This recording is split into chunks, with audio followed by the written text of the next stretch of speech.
आरोग्य कविता शाखा वंदे वाल्मीकिकोकिलम् श्रुतिस्मृतिपुराणानाम् आलयं करुणालयं नमामि भगवत्पादशङ्करं लोकशङ्करम् वागर्धाविव सम्पृक्तौ वागर्धप्रतिपत्तये जगदपितरं वन्दे पार्वती परमेश्वरौ स्टैंड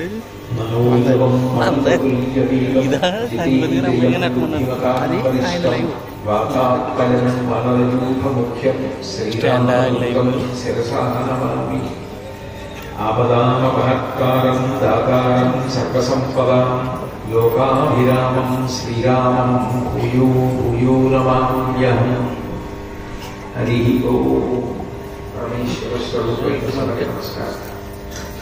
ఇక్కడ సప్తాహ కార్యక్రమం జరుగుతున్న శుభ సందర్భాన్ని పురస్కరించుకొని ఆంధ్రులు పెద్దిరెడ్డి కృష్ణమూర్తి గారి యొక్క ఆహ్వానం మేరకు ఇక్కడికి రావడం నాకు ఎంతో సంతోషంగా ఉంది. ఒక్కొక్క యుగానికి ఒక్కొక్క ధర్మం ఉంటుంది. కొత్త యుగంలో మనుష్యుల యొక్క మనస్సు తపస్సు మీద, భక్తి మీద, ధర్మం మీద ఎక్కువగా నిలబడే అవకాశం ఉంటుంది. అది త్రేతాయుగం వచ్చేటప్పటికీ కొంత తగ్గిపోతుంది. ద్వాపరయుగం వచ్చేటప్పటికీ ఇంకా తగ్గిపోతుంది. కలియుగం వచ్చేటప్పటికీ కలిపురుషుడి యొక్క ఉద్ధతి చేత పాపమునందు ఉన్న ఆసక్తి నిజానికి పుణ్యకార్యముల యందు క్రమశిక్షణ యందు ఉండదు. కలిపురుషుడు కలియుగంలో ఒక శరీరంతో ఉంటాడు. ద్వాపరయుగం వరకు రాక్షసుని చూడగానే గుర్తుపట్టడానికి వాళ్ళకి ఒక ఉపాధి ఉంటే, పిల్లి అంటే దానికో శరీరం, కుక్క అంటే దానికో శరీరం, మనుష్యులు అంటే ఒక శరీరం, మేక అంటే ఒక శరీరం ఉంటుంది. దాన్ని చూడగానే గుర్తుపడతారు. ద్వాపర యుగం వరకు రాక్షసులకు శరీరాలు ఉండేవి కాబట్టి వాళ్ళని చూడగానే వీళ్ళు రాక్షసులు అని చెప్పి దూరంగా ఉండేవారు. కలియుగం దగ్గరికి వచ్చేటప్పుడైతే రాక్షసులకు శరీరం లేదు. వాళ్ళు మనుష్యుని యొక్క మనసులో కూర్చొని ఉంటారు. మనుష్యుడే రాక్షసులుగా మారిపోతుంటాడు. ఎప్పుడెప్పుడు మనిషి మనసులో కోరికల యొక్క తీవ్రత పెరిగిపోతుందో, వ్యగ్రత పెరిగిపోతుందో, కామక్రోధములు పెరిగిపోతాయో అప్పుడు మనిషి రాక్షసులుగా ప్రవర్తిస్తూ ఉంటాడు. అంత ప్రమాదకరమైన పోకడ కలియుగంలో ఉంది కాబట్టి దానికి విరుగుడేమి అని అడిగారు. కృతయుగంలో చేసినట్టు పెద్ద పెద్ద తపస్సులు చెయ్యలేదు. మరి కలియుగంలో ఏది చేస్తే మనిషి ధరించడానికి అవకాశం ఉంటుంది అని. నామస్మరణ ధన్యోపాయం నహి పశ్యామో భవతరణే అన్నారు. కలియుగంలో భగవంతుని యొక్క నామమును ఉచ్చరించడం అంత గొప్పది. నిజానికి భగవంతుడికి కూడా పుట్టినప్పుడు మనకి పేరు పెట్టినట్టుగా పేరు పెట్టడం అన్న మాట ఉండదు. ఎందుకంటే భగవంతుడికి పుట్టడం, నశించడం అనేటువంటి మాటలు ఉండవు. భగవంతుడు ఇప్పుడు ఉంటాడు. ఆయన సనాతనుడు, ఆద్యంతములు లేనివాడు. ఆయన అనేక అవతారములను తీసుకుంటూ ఉంటాడు. అవతారము అంటే అంతటా వ్యాపించి ఉన్న భగవంతుడు ఆద్యంతములు లేనివాడు. ఒకనాడు ఉండి ఒకనాడు లేకపోవడం అన్న మాటలు అన్వయం కానివాడు. ఒక్కొక్కసారి ఒక్కొక్క రూపాన్ని ఒక్కొక్క కారణానికి తీసుకుని భూమి మీదకు వస్తుంటాడు. అట్లా అనేక అవతారములుగా వచ్చాడు. అట్లా వచ్చిన రూపాలకు అవతారములు అని పేరు. వేదోద్ధారణ మంతరాభరణ పృథ్వీ ధర్మ నిర్మాణ ప్రహ్లాద త్రాణ బలి ప్రతారణ కృపాహంకార నిర్వాపణ వైదేహీ రమణ ధనంజయ జయ వ్యాపార పారీణ క్షోడీ దివ్యత్కరుణ తమోహరణ తండ్రి వెంకటేశ ప్రభో అంటారు. ప్రధానమైన అవతారములుగా దశావతారములను చెప్తారు. ఈ ప్రధానమైనటువంటి దశావతారాల్లో మనిషికి చాలా దగ్గరైనటువంటి అవతారము రామావతారం. ఒక దేవాలయం మీద సుదర్శన చక్రం కనపడింది అనుకోండి, విష్ణుఆలయం అంటారు. అది మత్స్యమూర్తి ఆలయమా, కూర్మమూర్తి ఆలయమా, నరసింహస్వామి ఆలయమా, వెంకటేశ్వర స్వామి ఆలయమా, కృష్ణాలయమా లోపలికి వెడితే తప్ప తెలియదు. కానీ రామాలయాన్ని మాత్రం విష్ణుఆలయం అని పిలవరు, రామాలయం అని పిలుస్తారు. రాముడి పేరు మనుష్యులకు అంత దగ్గరగా ఉంటుంది. రాముడి నరుడిగానే చూస్తాం మనం. నిజానికి రాముడు నరుడుగానే వచ్చాడు. అందుకే ఆయన ఎక్కడా కూడా తన అవతారంలో దైవత్వాన్ని బయట పెట్టలేదు. కేవలం మనుష్యుడిగా మాత్రమే ప్రవర్తించాడు.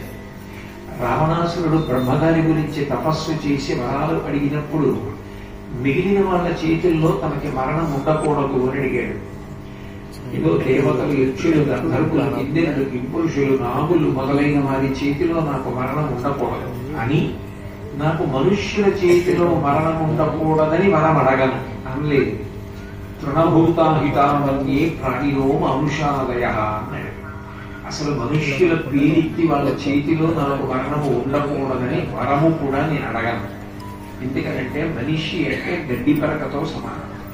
ఆ మనిషిని అన్నీ చేయగలడు. అందుకని మనిషి చేతిలో మృత్యు ఉండకూడదని నేను అసలు వరమే అడగను అన్నాడు. అంటే మనిషిని అంత చిన్న బుచ్చాడు రామాయణ కాలంలో. ఆయనే కాదు, ఒకప్పుడు జనక మహారాజు గారు కూడా మనిషిని చాలా చిన్న బుచ్చి మాట్లాడాడు. రాముడి గురించి మాట్లాడుతూ సీతారామ కళ్యాణ ఘట్టంలో బాలకాండలో ఈయన కేవలం నరుడు, ఈయన శివధనస్సుని ఎక్కడ ఎక్కువ పెట్టగలడు అని అడిగాడు. నరుడు చిన్నబుచ్చబడినటువంటి కాలం రామావతార కాలం. అప్పుడు నరుడిగా వచ్చి రావణ సంహారం చేయడం కోసం అసలు పుట్టవలసిన అవసరం లేని పరమాత్మ ఆ యుగం యొక్క లక్షణాన్ని పురస్కరించుకొని 12 నెలలు కౌసల్య గర్భవాసం చేశాడు. తతశ్చ 12 మాసే చైత్రే నామమికే తిథౌ నక్షత్రే ఇది దైవత్యే సోచ్ఛ సంస్థేషు పంచషు గ్రహీషు కర్కటే లగ్నే అత్పతాం ఇందునా సహ ప్రోద్యమానీ జగన్నాథం సర్వలోక నమస్కృతం అంటారు బాలకాండలో. 12 నెలలు కౌసల్య గర్భవాసం చేసి ఆయన కేవలం నరుడిగా ఆవిర్భవించాడు. సీతమ్మ తల్లి అట్లా కాదు. ఆమె తల్లి గర్భవాసం చేయలేదు. ఆమె జనక మహారాజు గారు యజ్ఞం చెయ్యడానికి భూమిని దున్నుతుంటే ఆమె తనంత తాను పైకి లేచింది భూమిలోంచి.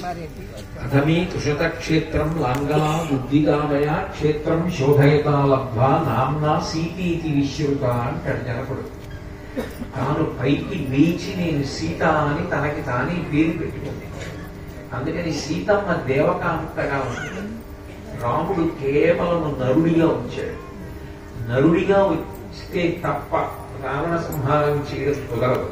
అందుకే ఎప్పుడైనా రామాయణంలో దేవతలు కనపడి మీరు విష్ణు అంటే దశరథుని నేను అట్లా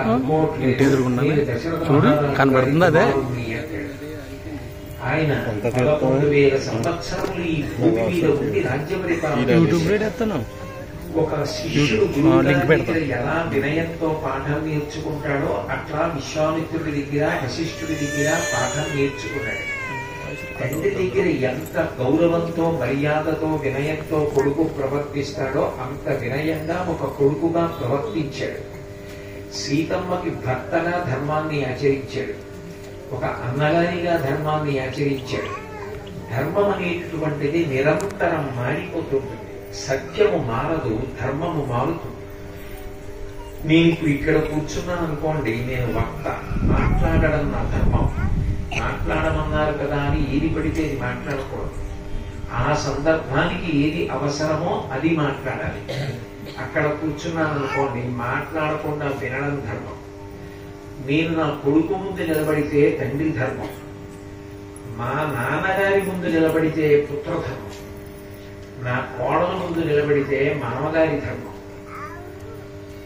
మా గురువు గారి ముందు నిలబడితే శిష్య ధర్మం, నా శిష్యుడి ముందు నిలబడితే గురువు ధర్మం, ఉద్యోగానికి వెడితే ఉద్యోగి ధర్మం. నేను ఈ వేదిక నుంచి దిగిపోయి బయలుదేరాను అనుకోండి, నేను కూడా ఈ దేశ పౌరుడిగా పౌర ధర్మం. ఎప్పటికప్పుడు ధర్మం మారిపోతుంది. ధర్మం ఎప్పుడు ఒక్కలా ఉండదు. మారిపోయే ధర్మాన్ని జాగ్రత్తగా పట్టుకుని అనుష్ఠించాలి. ఎప్పుడు ఎట్లా ఉండాలో అట్లా ఉండడమే ధర్మం. తండ్రి గారి దగ్గర కొడుకుగా, తన కొడుకు దగ్గర తండ్రిగా, భార్య దగ్గర భర్తగా, ఎప్పుడు ఎక్కడ ఎట్లా ఉండాలో అట్లా ప్రవర్తించడానికి ధర్మము అని పిలుస్తారు. అటువంటి ధర్మము కంటికి కనపడదు.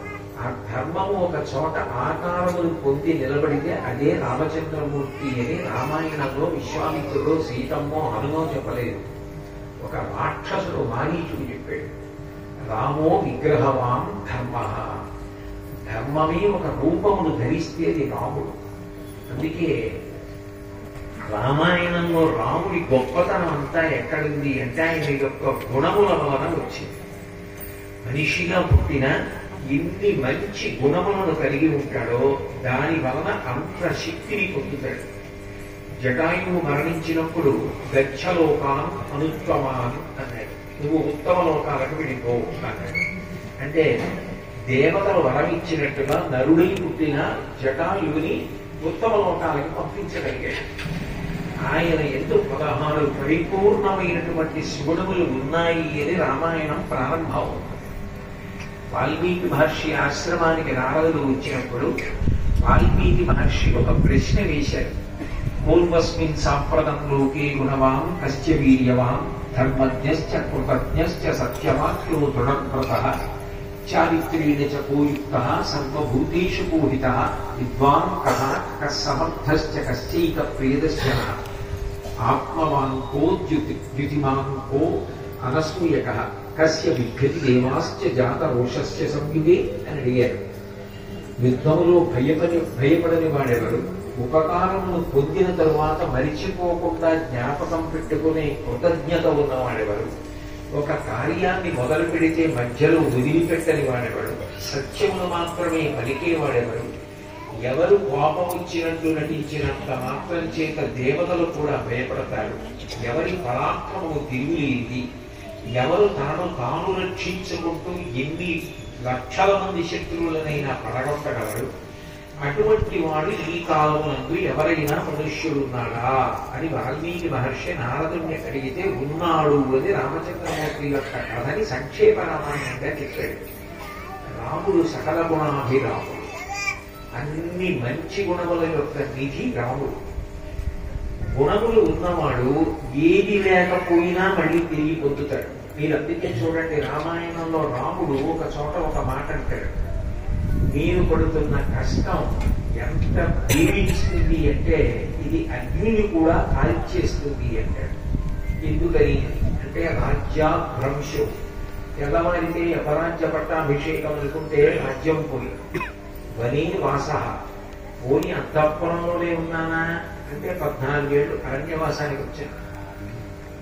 సీతా నష్ట, సీతమ్మని రాక్షసుని ఎత్తుకుపోయాడు. హతో ద్విజ, జటాయువు మరణించాడు. ఈదృశీయం మమావస్థ, అంత భయంకరమైనటువంటి కష్టంలో నేనున్నాను. ఎంత భయంకరమైన కష్టం అంటే ఈ కష్టము అన్న వేడి అగ్నిని కూడా కాల్చేస్తున్నాను. మనిషి ధర్మాన్ని ఎప్పుడు వదిలిపెట్టేస్తాడంటే చాలా కష్టంలో ఉన్నప్పుడు ఇంకా ధర్మం అని పట్టు కూర్చుంటే మనం గట్టెక్కినట్టే ధర్మాన్ని వదిలేద్దామని ధర్మాన్ని వదిలేస్తాడు. కానీ రాముడు ఎంత కష్టంలో ఉన్నా ధర్మాన్ని మాత్రం విడిచిపెట్టలేదు. రామాయణం యొక్క గొప్పతనం, రామనామానికి అంత గొప్పతనం రావడానికి కారణం రాముడు ఎంత కష్టంలో ఉన్నా ధర్మాన్ని పట్టుకోవడమే. ఎవరికైనా ఒక విషయం మీద నమ్మకం కలగాలి అంటే దాన్ని ఎవరో చెప్పాలి. గురువులైనా చెప్పాలి, అన్నదమ్ములు చెప్పాలి, పెద్దలు చెప్పాలి, తండ్రి చెప్పాలి, తల్లి చెప్పాలి, ఋషులు చెప్పాలి. రాముడికి ఎవరు చెప్పారు ధర్మం గొప్పదని? అంటే రాముడికి ధర్మం చాలా గొప్పది, జీవితంలో విడిచిపెట్టకు అని చెప్పినది కన్నతల్లి కౌసల్య. రాముడు అరణ్యవాసానికి వెళుతున్నప్పుడు ఒక మాట, యం పాలయసి ధర్మం త్వం భృత్యాచర్యమేన చ సవై రాఘవచాత్తూల ధర్మస్వామభిరక్షతు. రామ, ఇంతకాలం నువ్వు ధర్మాన్ని పట్టుకున్నావు, అంత గొప్ప విషయం కాదు. దశరథుడికి కొడుకుని, జనక మహారాజు గారికి అల్లుడు, వశిష్ఠ విశ్వామిత్రులకు శిష్యుడు, ఇన్ని సౌకర్యాలుండి ధర్మాన్ని ఆచరించడం పెద్ద కష్టం కాదు.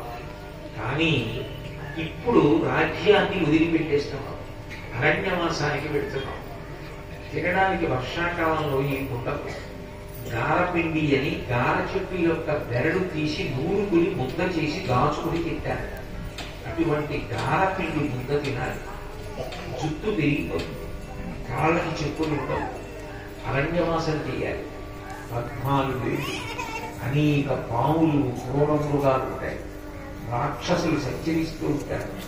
నేను ఎందుకు ధర్మం పట్టుకున్నానా, ధర్మం ముదిలేసి మా నాన్నగారిని కారాగారంలో పెట్టేసి నేను రాజ్యం ఏలుతుంటే హాయిగా ఉండేవాడిని. నాన్నగారు చెప్పిన మాట పాటించాలి, పుత్రధర్మమే అరణ్యవాసానికి వచ్చానని నువ్వు తర్వాత బాధపడకూడదు.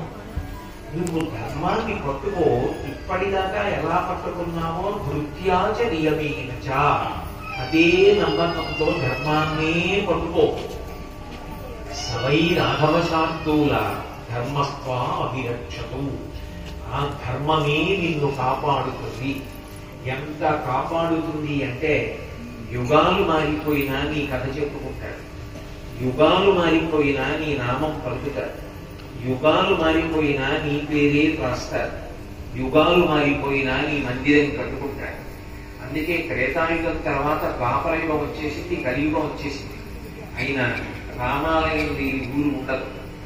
ఎవరైనా రామనామం పలుకుతారు, పిల్లలకి రామనామం ఉంచుకుంటారు. శ్రీరామ అని రామనామాన్ని లిఖిస్తారు. అంటే ధర్మం పట్టుకున్నవాడు ఎంత గొప్పవాడవుతాడో రాముడి యొక్క చారిత్రం అదే రామాయణంలో రావణాసురుడు ఉన్నాడు. అహోరూప మహోధైర్య మహోసత్వ మహోద్యుతి అహో రాక్షస రాజస్య సర్వలక్షణయుక్త అంటారు సుందరకాండలో హనుమ రావణాసురుడిని చూసి. కాంచన లంకకి అధిపతి, బంగారు లంక. ఎక్కడ చూసిన ప్రసాదమాలావితాం స్తంభై కాంచనరాజితై శాంతపుష్పమయీ దివ్యై గంధర్వనగరూపమా అంటారు మహర్షి. బంగారు చేత స్తంభములు చెక్కబడి వాటికి ముత్యములతో జాలు కట్టారు. అటువంటి భవనములతో కూడిన వీధులు.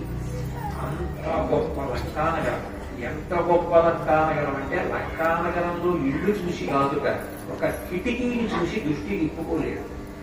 సవీష్మజాలం బలవాన్ దదర్శ వ్యాసక్ల వైఢూర్య సువర్ణజాలం యథా మహత్స్రాం ఋషివీఘజాలం విద్యుత్సిన ధ్వంస విహంగజాలం అంటారు మహర్షి. అది బంగారు కిటికీకి జాలు ముత్యాలతో కట్టి దానికి వైఢూర్యాలు పొదిగారు.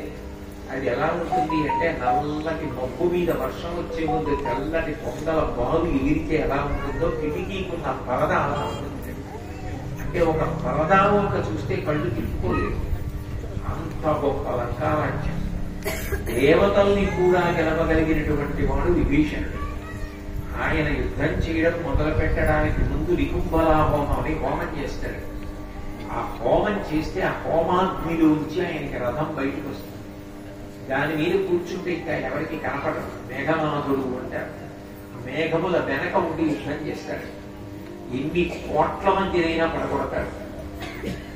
96 కోట్ల మంది వానరుల్ని ఒక్కరోజే బ్రహ్మాస్త్రంతో పడగొట్టాడు యుద్ధం చేశాడు. అంత బలవంతుడు కొడుకు. కుంభకర్ణుడు యుద్ధం చేయక్కర్లేదు, యుద్ధ భూమిలో నడిచి వెళ్ళిపోతే చాలు, ఆయన కాళ్ళ కింద పడి చచ్చిపోతారు కొన్ని కోట్ల మంది. అంత దీర్ఘ శరీరం కలిగినటువంటి కుంభకర్ణుడు తమ్ముడు. కోటాను కోట్ల రాక్షస సైన్యం, ఇంత పెద్ద కాంచన లంక, ఇన్ని ఉన్నాయి. మరి రావణాసురుడు ఎందుకు వృద్ధిలోకి రాలేదు? 10 తలలు ఉన్నాయి. గొప్ప తపస్సు చేశాడు, రోజు శివారాధన చేస్తాడు.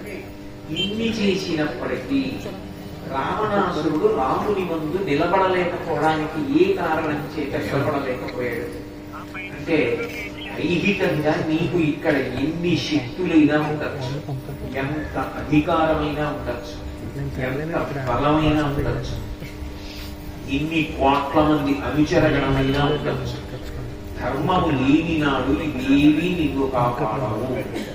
అందుకే యుద్ధ భూమిలో 10 తలలు తెగి కింద పడిపోయాడు రావణాసురుడు. ఒక్క తలే ఉన్న రామచంద్రమూర్తి ధర్మాన్ని పట్టుకున్న కారణం చేత ఇన్ని కష్టాలున్నా తిరిగి సింహాసనాన్ని పొందాడు, భార్యని పొందాడు, రాజ్యాన్ని పొందాడు, అంత ధార్మికంగా పరిపాలన చేశాడు. ఆయన నామం పతిత పావన నామమైంది. ఆయన పేరు పలికితే పాపాలు పోతాయి, ఆయన కథ చదువుకుంటే పాపాలు పోతాయి. అంటే రామాయణం మనిషికి ఏం నేర్పుతుంది అంటే, నువ్వు ఎంత సంపాదించావన్నది కాదు ప్రధానం, ఎట్లా సంపాదించావన్నది ప్రధానం. నువ్వు ధార్మికంగా బ్రతకగలిగితే నువ్వు ఏ ధర్మాన్ని పట్టుకున్నావో ఆ ధర్మం నిన్ను పుదివి పట్టి కాపాడుతుంది. రక్షణము లేక సాధుడు రక్షితులకు సమత చేసి రాయుడులందు రక్షణలు వేయి కలిగిన శిక్షితులకు కరుడు పాప చిత్తుండగుట. ఎన్ని రక్షణలు పెట్టుకున్నా పాపచిత్తము కలిగినటువంటి వాడు మరణిస్తాడు. ఏ రక్షణ లేకపోయినా భగవంతుణ్ణి నమ్ముకున్నవాడు కాపాడబడతాడు. అదే భాగవతంలో ప్రహ్లాదోపాఖ్యానం. అంటే ధర్మాన్ని పట్టుకున్నవాడెవరో వాడిని భగవంతుడు ఎప్పుడూ కాపాడుకుంటాడు. ధర్మాన్ని విడిచిపెట్టి మిగిలినవి ఎన్ని సంపాదించినా అవేవీ నిజానికి నువ్వు కాపాడబడడానికి కారణములు కాలేదు. ఇన్ని సంపాదించిన వాడి కళ్ళ ముందు, రావణాసురుడి కళ్ళ ముందు ఒక్కొక్కటి పడిపోయి, కళ్ళ ముందు ఇంద్రజిత్ మరణించాడు, కళ్ళ ముందు తమ్ముడు కుంభకర్ణుడు మరణించాడు, కళ్ళ ముందు తమ్ముడు విభీషణుడు రామచంద్రమూర్తిని ఆశ్రయించి వెళ్ళిపోయాడు, కళ్ళ ముందు పెద్ద పెద్ద వీరులందరూ మరణించారు. చిట్ట చివరికి తానే యుద్ధానికి వెళ్ళాడు. ఒక్కొక్క తల తరిగేశాడు. తరిగేసి చిట్ట చివరికి ఇవాటికి పోయి విశ్రాంతి తీసుకుని రేపురా అన్నాడు. ఆఖరికి అంతఃపురానికి వెళ్ళి నిద్ర పట్టక బాధపడి తిరిగి యుద్ధానికి వెళ్ళి రాముడి చేతిలో మరణించాడు. రావణాసురుడు మరణిస్తే చాలని చూడడానికి దేవతలు, ఋషులు అందరూ వచ్చి ఆకాశ మార్గంలో నిలబడ్డారు. రాముడు గెలవగానే లోకమంతా సంబరాలు చేస్తారు. రావణాసురుడు మరణిస్తే అయ్యో అన్నవాడు అంత గొప్ప సంగీత విద్వాంసుడు, అంత కీర్తి సంపాదించాడు, అంత శివపూజ చేశాడు, అంత కాంచన లంకని అనుభవించాడు, అంత బలగాన్ని పెంచుకున్నాడు. ఎవరు పెట్టుకున్నారు రావణాసురుడి పేరు? ఎవరైనా పిల్లలకి రావణాసురుడి పేరు పెట్టుకున్నారా? ఇన్ని కష్టాలు పడ్డాడని రాముడి పేరు పెట్టుకోవడం మానేసిన వాళ్ళు ఉన్నారా? అంటే ధర్మాన్ని పట్టుకుంటే మనిషి రక్షింపబడతాడని నిరూపించేటటువంటి గ్రంథం శ్రీరామాయణం. అందుకే రామ అన్న నామం అంత గొప్ప. రా అంటే అగ్ని, మా అంటే అమృతం. రా అనగానే పాపరాశి కాలిపోతుంది. మా అనగానే అమృతత్వం చేత మళ్ళీ పాపములు లోపలికి వెళ్ళాలి. అందుకని రామ అన్న నామం పలికితే పాపము దగ్ధమవుతుందంట. మనకి సమయం సరిపోలేదనుకోండి, రామ రామ రామ అని 3 మాటలు అన్నాడు అనుకోండి, ఏదో చాలా ముఖ్యమైన పని మీద వెళ్ళవలసి వచ్చింది అనుకోకుండా, ఏదో నిద్ర లేచాడు, వాళ్ళు పూర్తి చేసుకుందాం అనుకున్నాడు. కానీ ఎవరో చాలా దగ్గర వారికి ఏదో ఇబ్బంది వచ్చింది, అకస్మాత్తుగా తాను వెళ్ళవలసి వచ్చింది. అప్పుడు విష్ణు సహస్రం చదువుకుందామని ఎంతో కోరికుంది, కానీ చదవడానికి సమయం చిక్కలేదు. శ్రీరామ రామ రామేతి రమే రామే మనోరమే సహస్రనామ తత్తుల్యం రామనామ రామే. రామ రామ రామ అంటే విష్ణు సహస్రం చెప్పేసినట్టే. ఎందుకంటే సంస్కృత భాషకి ఒక గౌరవం ఉంది. సంస్కృతంలో అక్షరాన్ని అంకెల్లోకి మారుస్తారు. రా 2, మా 5, రామ రామ రామ అంటే 2 × 5 × 2 × 5 × 2 × 5, 2 5 10, 10 20, 25 100, 100 200, 205 1000. సహస్రనామ తత్తుల్యం రామనామ రామమే. విష్ణు సహస్రనామ స్తోత్రం చెప్పేశాడు. అందుకే రామనామం తారకనామం. రామ రామ రామ రామ అనుకోవడం అలవాటైన, రోజు రామనామం రాయడం అలవాటైన, రామనామ భజన చెయ్యగలిగిన, అంతకన్నా గొప్పది జీవితంలో ఇంకొకటి. భాగవతంలో భగవన్ నామం చెప్పడం గురించి ఒక విషయం చెప్తారు. బిడ్డ పేరు పెట్టి పిలిచిననైన, విశ్రామ కేడినైన, పద్య గద్య గీత భావార్థములనైన కమలనయను కల్ప కలుషహరము అంటారు.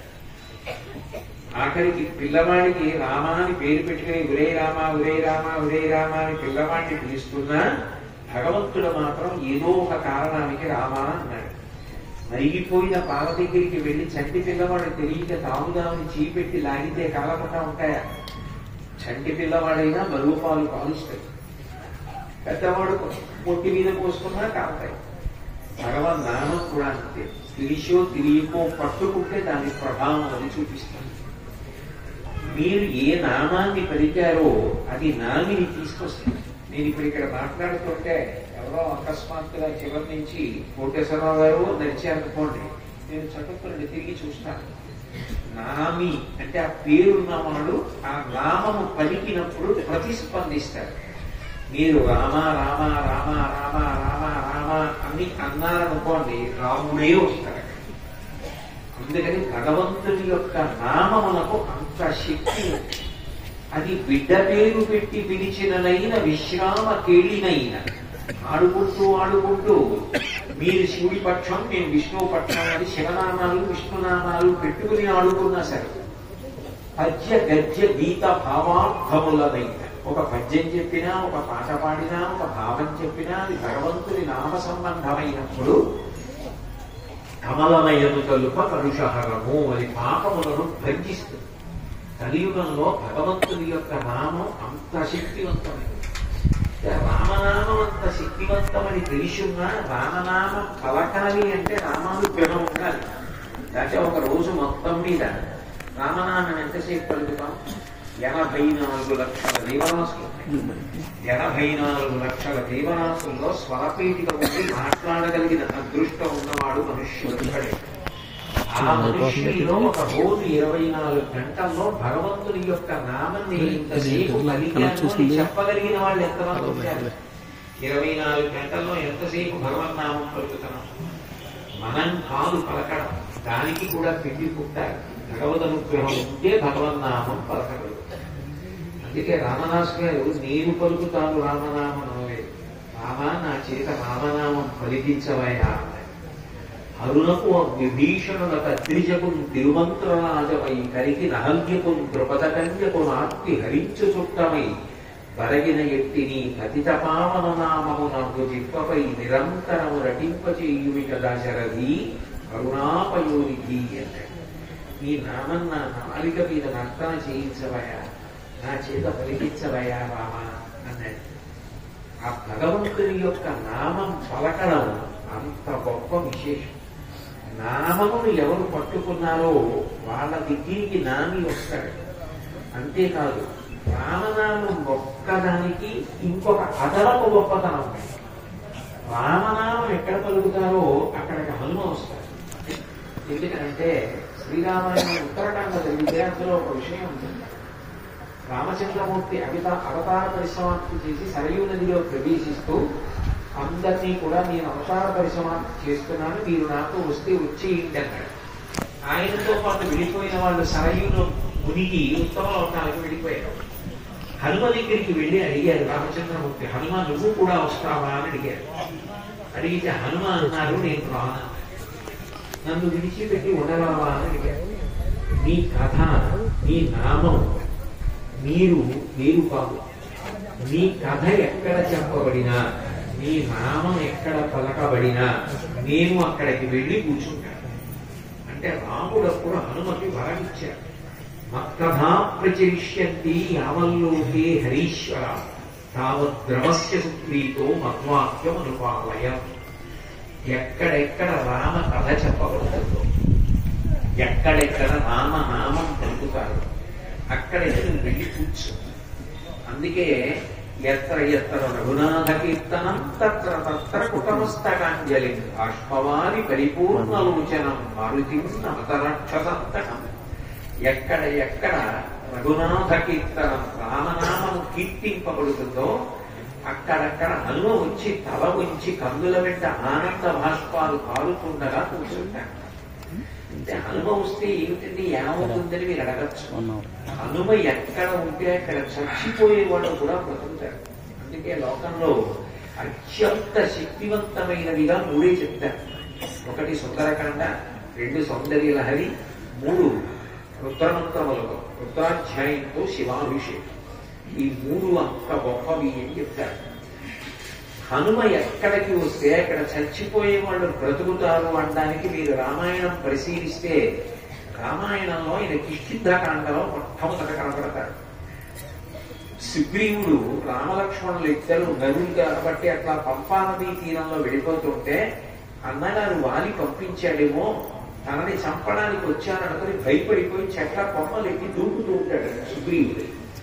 ఇప్పుడు హనుమ అంటారు అహోషాఖాంబుగత్వంతే వ్యక్తమేవ ప్రబంధమ లఘుచిత్తత ఆత్మానం హస్థాపయసియోమత. ఇంత భయపడిపోయేవాడిని నువ్వు రాజై రాజ్యాన్ని వెళ్తూ ఉంటాడు. అప్పుడు హనుమ వెళ్ళేసరి వాళ్ళు ఎవరో నేను కనుక్కొస్తానని రామలక్ష్మణుల దగ్గరికి వెళ్ళి మాట్లాడి వాళ్ళిద్దరినీ తీసుకొచ్చి సుగ్రీవుడితో సంధి చేశారు. రామలక్ష్మణుల్ని కలిసేటప్పటికీ సుగ్రీవుడికి రాజ్యం లేదు, పోయింది. వాళ్ళని పట్టుకుపోయాడు అన్నగారు. తన భార్య బొమ్మ లేదు, ఆ భార్యను కూడా అన్నగారు వాణి పట్టుకుపోయాడు. అంత కష్టంలో హనుమ రామాయణంలో కిష్కింధకాండలో కనపడగానే రామలక్ష్మణులతో కలిపారు. పోయిన భార్య వచ్చింది, పోయిన రాజ్యం వచ్చింది సుగ్రీవుడి. అంటే చచ్చిపోయినట్టు బ్రతుకుతున్నవాడు దొరికాడు. అప్పటి వరకు సీతమ్మ జాడ తెలియదు. సీతమ్మ రాముడి చేత అపహరింపబడింది. పూలదండ తిరిగిపోయినట్టుగా రెండైపోయింది రామాయణం. సీతమ్మ జాడ తెలియక రాముడు, రాముడి జాడ తెలియక సీతమ్మ, రావణాసురుడికి. అప్పుడు హనుమ రాముడిని సుగ్రీవుడితో కలిపారు. సుగ్రీవుడు వానరులను సీతమ్మని అన్వేషించడానికి పంపాడు. సీతమ్మ జాడ కనిపెట్టి వచ్చి రాముడికి శాంతి కల్పించి సీతారాముడిని గెలిపాడు. అంటే మళ్ళీ సుగ్రీవుడికి రాజ్యం ఇచ్చి రక్షించారు. తర్వాత మళ్ళీ ఈయన తప్పకుండా సీతమ్మ జాడ కనిపెట్టగలరన్న నమ్మకం రాముడికి కలిగి తన భూగాన్ని అనుమతించారు, రాముడిని వర్తించారు. తీరాలంక పట్టణానికి వెళ్ళిన తర్వాత రావణాసురుడు పెట్టే బాధలు పడలేదని తన జడతో తాను ఉరిపోసుకుని చచ్చిపోవడానికి సీతమ్మ సిద్ధపడుతోంది. రామకథ చెప్పి సీతమ్మని బతికించారు. చనిపోతున్న సీతమ్మ బతికింది. ఆ తర్వాత సుగ్రీవుడిచ్చిన గడువు దాటిపోయింది. వెనక్కి వెళ్ళినా చంపేస్తాడు సుగ్రీవుడు. కానీ సీతమ్మ చాలా కనిపెట్టి వెళ్ళారు కాబట్టి సమయం దాటిపోయినా దక్షిణ దిక్కుకు వెళ్ళిన వానరులందరూ బ్రతికారు. అంటే మళ్ళీ వానరులందరూ బ్రతకడానికి కారణం హనుమయ్యారు. యుద్ధం జరుగుతున్నప్పుడు ఇంద్రజిత్ బ్రహ్మాస్త్ర ప్రయోగం చేస్తే రామలక్ష్మణులతో కలిపి 96 కోట్ల మంది వానరులు పడిపోయారు. కొంతమందికి ఎముకలు విరిగిపోయాయి, కొంతమందికి రక్తం పోయింది, కొంతమందికి ప్రాణమే పోయింది. విమర్శలైపోయి పడిపోయారు. పడిపోయినప్పుడు ఇద్దరు ఉన్నారు. ఇంద్రజిత్ బ్రహ్మాస్త్ర ప్రయోగం చేస్తున్నాడని తెలిసి తప్పించుకోగలిగినటువంటి వాడు విభీషణుడు. బ్రహ్మాస్త్రములకు కట్టుబడని వాడు హనుమ. ఇద్దరు మీరే కాగడా పట్టుకుని యుద్ధ భూమిలో పడిపోయిన వాళ్ళ దగ్గరికి వెళ్ళి చూస్తున్నారు. జాంబవంతుడు కనపడ్డాడు. వానరుల్లో పెద్దవాడు అమ్మగారు అంశాలు వచ్చాడు. జాంబవంతుడి దగ్గరికి వెళ్ళి విభీషణుడు తాత కుశలమా అని అడిగాడు. అంటే జాంబవంతుడు నాయన హనుమ కుశలమా అని అడిగాడు. విభీషణుడు ఆశిపోయి తాత రాముడు కుశలమా లక్ష్మణుడు కుశలమా అని అడాలి, నువ్వు హనుమ కుశలమా అని అడుగుతున్నావేమి అన్నాడు. అంటే జాంబవంతుడు అన్నాడు, బ్రహ్మాస్త్రపు దెబ్బల చేత నా రక్తం పోయి ఎముకలు విరిగిపోయి అనురెప్పలు కూడా ఎత్తించుకోలేకపోతున్నాడు. కానీ నేను తిరిగి తప్పి అడగలేదు, నేను యథార్థమే అడిగాను. తస్మిన్ జీవతి వీరేకు హతమప్య హతం బలం హనుమజ్జుజిత ప్రాణి జీవంతోపి వయం హతాః. మనందరం బ్రతికున్నాం, హనుమ ఒక్కరు చనిపోతే మనందరం చనిపోతాం. మనందరం చనిపోయిన హనుమ ఒక్కరు బ్రతికుంటే మనం బ్రతుకుతాం. అందుకు అడిగాను, హనుమ ఉన్నారా అని అడిగాను. ఇంకొకడైతే జగమీశాడు. హనుమ తాత హనుమ నీ కుశలం అడుగుతున్నాడు అని భూమి జాంబవంతుడి పాదాలు పట్టుకుని నమస్కారం చేశాడు. ఎక్కడ దక్షిణ దిక్కున లంక 100 యోజనముల సముద్రం దాటి ఉత్తర దిక్కున ఉన్న హిమవత్ పర్వత ప్రాంతంలో ఉన్న మృత సంజీవని ఓషధి తీసుకురమ్మన్నారు. వెళ్ళి కొండ తీసుకొస్తే ఎవరి కోసం తీసుకొచ్చారో వాళ్ళ కోసమే పనిచేస్తుంది. అందులో మృత సంజీవని ఓషధి వల్ల చచ్చిపోయిన వారంలో వెతికారు.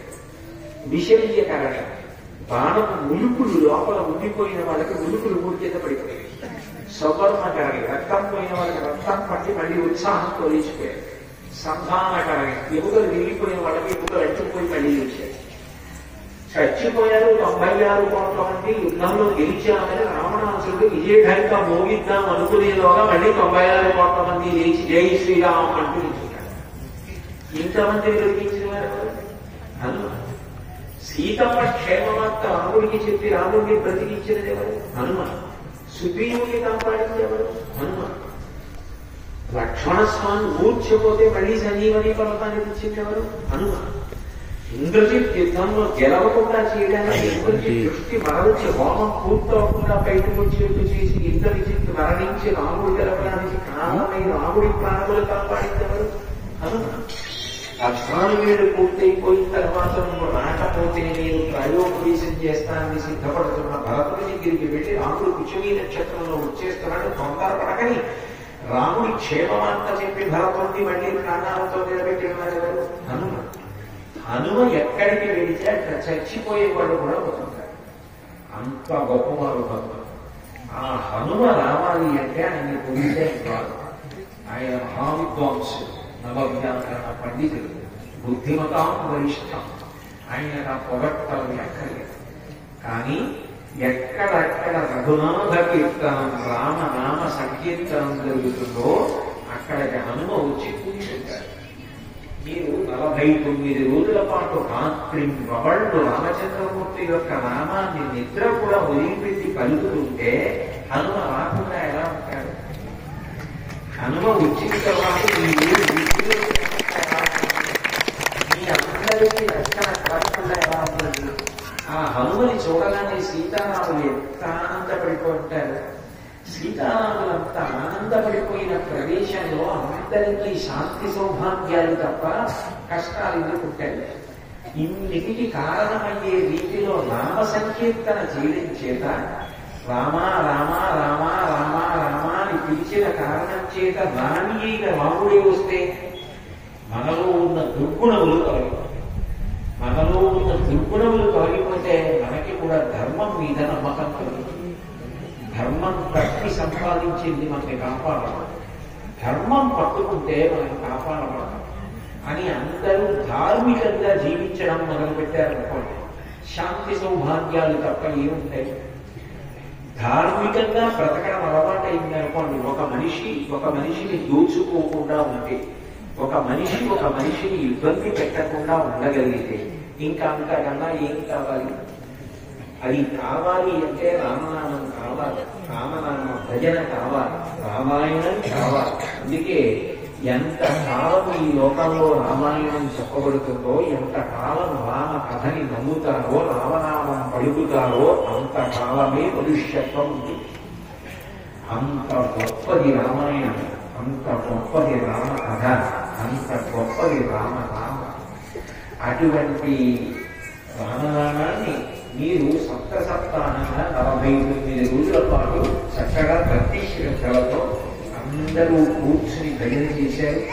రామచంద్రమూర్తి యొక్క అనుగ్రహానికి పరిపూర్ణంగా పాత్రులయ్యారు. నిజానికి నేను వచ్చే పరిస్థితి కాదు. నేను మా ఇంటి పక్కనే ఉన్న గోశాలకు కూడా 3 రోజులుగా వెళ్ళాల. నాకు కొద్దిగా ఎడమ మోకాలు వెనికి బాగా వాచి నొప్పి చేసి నేను మెట్లు దిగడం కానీ కొంచెం నిలబడం కానీ నాకు చాలా కష్టంగా ఉంది. నేను ఇప్పుడు ఎక్కేటప్పుడు కూడా కానిస్టేబుల్ గా చేయి పట్టుకుని కొలసి వచ్చింది. అయినా నేను ఇంకా ఇక్కడికి వచ్చాను అంటే ఎప్పటి నుంచో పెద్దిరెడ్డి కృష్ణమూర్తి గారితో నాకున్న అనుబంధం. ఆయన్ని చాలా మంచి పడుతుంటాడు.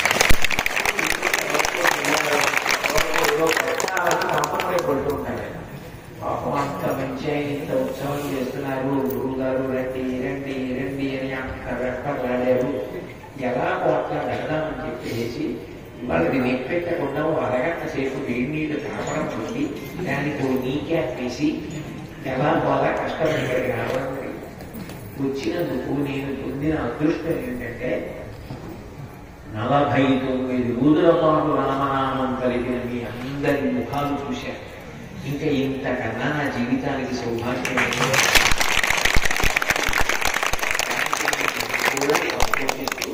చక్కగా ఇదే భక్తి ప్రవర్తనతో ధర్మాన్ని నమ్మి జీవించండి. మన దేశ సౌభాగ్యం, ఆ దేశ కీర్తి ప్రతిష్టలు అట్లా నిలవచ్చు. ఈ దేశం గొప్పతనం ఎంతది అన్నది ఒక్క మాట చెప్తారు. సంస్కృత భాషలో లేని మాట ఉండదు. ఈ దేశంలో సంస్కృతంలో లేని మాట తాళం తప్ప, తాళం తప్పటి సంస్కృతంలో మాట లేదు. ఎందుకు లేదు అంటే ఒకప్పుడు ఈ దేశంలో తాళం తప్ప వాడేవాడు కాదు.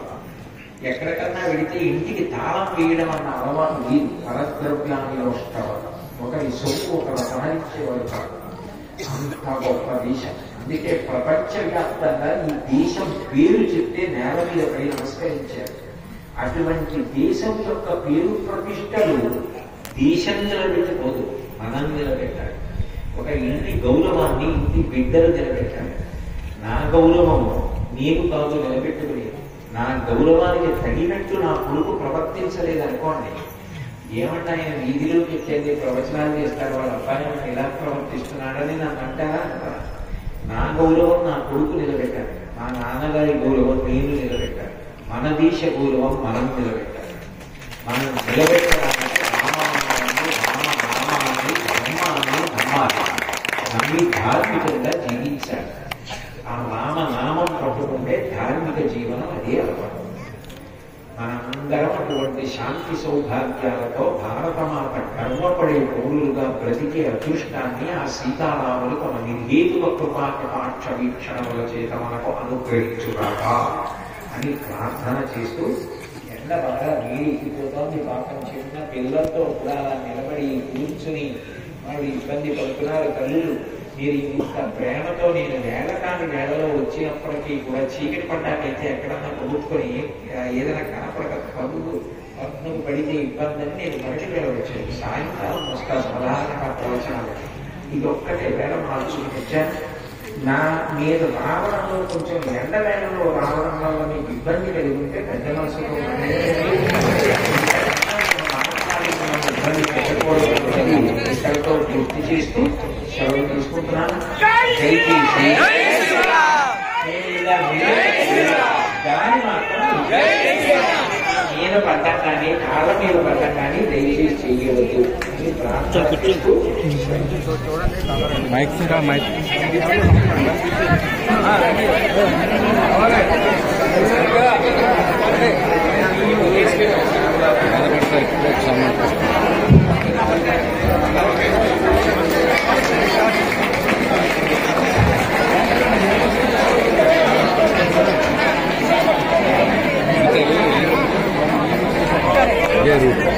ఇటు పెట్టారా కార్డు?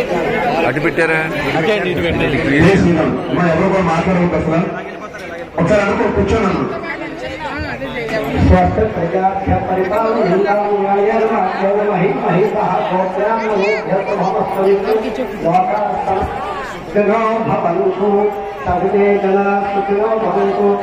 అమ్మ స్వామి గారి దారికి ఎవరో అడ్డు రావద్దండి. ఎవరో ఆయన ముట్టుకోవచ్చు, అలా దండం పెట్టండి, ఆయనకి దారి ఇచ్చేసేయండి అందరూ. జై శ్రీరామ్, జై శ్రీరామ్, జై శ్రీ